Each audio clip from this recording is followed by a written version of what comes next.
Oke, Assalamualaikum warahmatullahi wabarakatuh. Kali ini saya akan menurunkan rumus percepatan sentripetal. Misal ini kita tinjau benda ya, yang bergerak melingkar beraturan ya. Pada gerak melingkar beraturan, besar kecepatan benda ya itu selalu konstan ya. Yang berubah hanyalah arahnya begitu. Berubah arah itu karena adanya percepatan sentripetal begitu. Oke, kita tinjau benda saat di titik 1 ya, ini katakanlah ini vektor posisinya adalah R1 ya, dan vektor kecepatannya V1 ya, dan di titik 2 ya, kita tinjau di 2.1 dan 2 begitu. Di titik 2 vektor posisinya R2 dan vektor kecepatannya V2 begitu. Karena gerak melingkar beraturan ya, maka besar kecepatannya kan tetap kita tulis begini, besar V1 akan sama dengan besar V2 begitu ya. Kita anggap sama dengan V begitu. Nah, karena lintasannya lingkaran ya, lingkaran sempurna, maka besar vektor R1 itu akan sama dengan besar vektor R2 sama dengan R begitu. Nah, kita ketahui kalau rumus percepatan sentripetal itu kan V kuadrat per R begitu ya. Oke, ini dari mana? Oke, mari kita tinjau.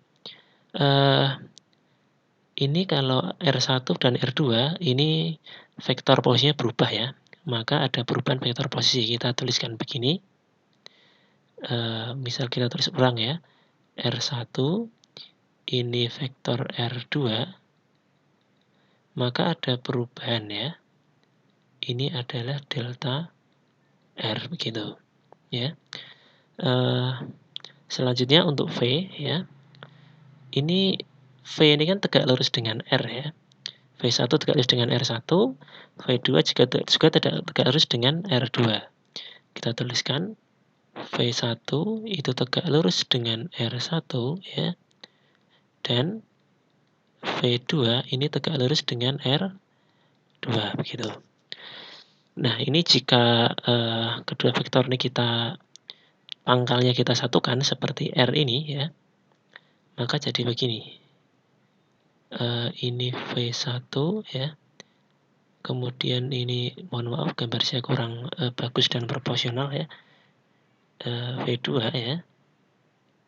Ini katakanlah delta V begitu. Nah, kedua segitiga ini akan sebangun gitu ya. Kalau sebangun maka bisa kita lakukan perbandingan ya antara panjang tiap sisi begitu. Katakanlah kita ambil karena panjang maka besar vektor ya. Besar vektor delta V begini, kita bagi besar vektor delta R ya, akan sama dengan V1 per R1 ya. Besar vektor V1 seperti ketika di SMP itu ya, perbandingan pada segitiga sebangun itu dibagi besar R1 begitu. Nah, maka bisa kita tuliskan delta V, kita ambil besarnya ya. Ini kan besarnya ya, kita ambil delta V gitu aja. Delta V sama dengan kita ambil V ya. V per R dikali delta R gitu. Nah, dari titik 1 ke titik 2 itu kan butuh waktu T ya. Maka kalau saya bagi delta T gitu, ini sama dengan